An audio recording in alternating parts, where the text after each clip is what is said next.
Bubbles présente Josée Blanchette, celle qui a dit non à la chimio pour s'en sortir vivante. Entrevue. Le Huffington Post Québec par Ismaël Oudassine. Publication, 30 septembre 2016. Dans un essai saisissant de lucidité, Josée Blanchette dénonce les traitements médicaux abusifs contre le cancer.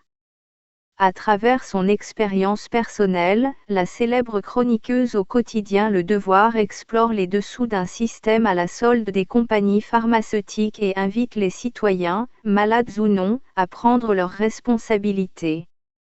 Elle a connu le cancer 3 fois plutôt qu'une.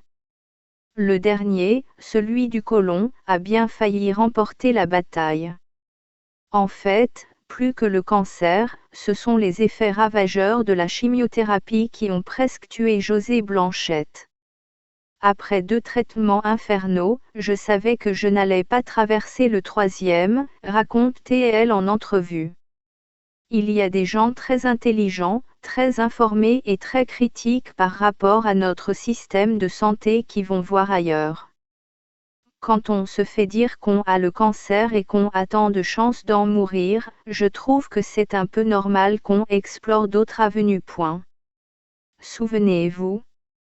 En 2014, Josée Blanchette écrivait un billet courageux, Les Aiguilles et le Folfox, sur les pages de son journal en annonçant qu'elle cessait pour de bon la chimiothérapie.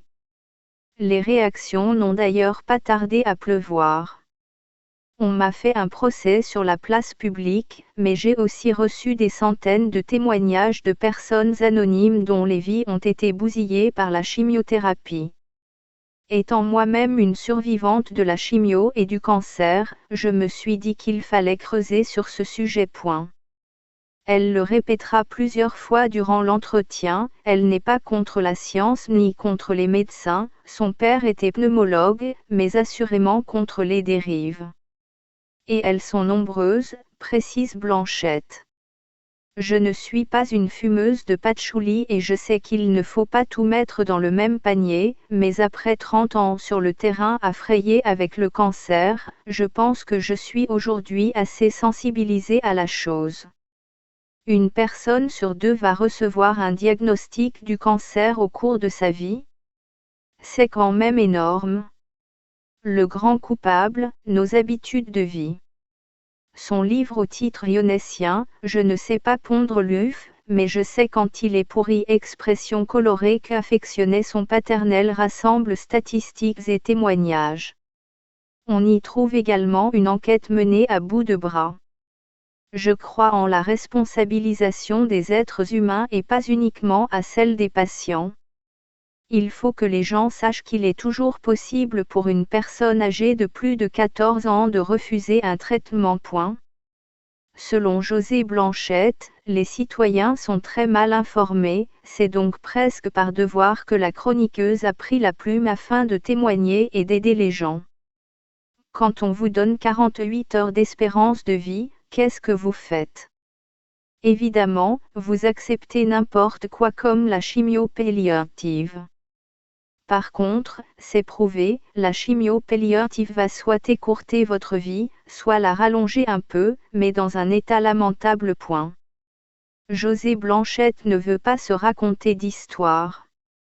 Elle ne croit plus vraiment au pouvoir des institutions ni des politiques puisque ces derniers n'ont pas hésité à couper le tiers du budget en santé publique. La réponse idéale, elle ne la connaît pas non plus. Chaque cancer est un cas particulier.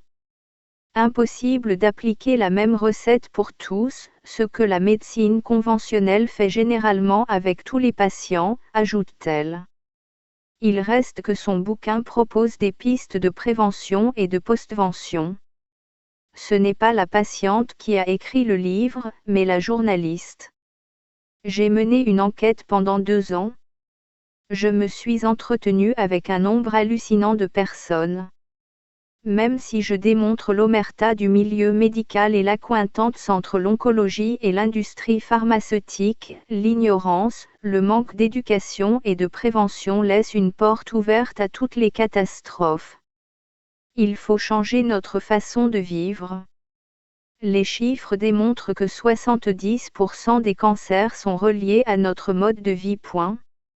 Bien s'alimenter, faire de l'exercice et ne pas fumer sont les règles d'or, insiste TL. Le plus important, c'est de s'informer. Je n'ai pas allumé des lampions à l'oratoire en attente de la providence. Je ne cesse de m'activer. J'ai écrit ce livre précisément pour outiller les gens à faire quelque chose. Et puis, il faut arrêter de paniquer devant la mort. Lisons avant d'écouter les médecins toujours prompts à appuyer sur le bouton chimio. Et surtout, essayons de ne pas l'avoir, le cancer. Tous ceux qui croient qu'ils sont à l'abri du cancer sans changer leur façon de vivre nagent dans la pensée magique.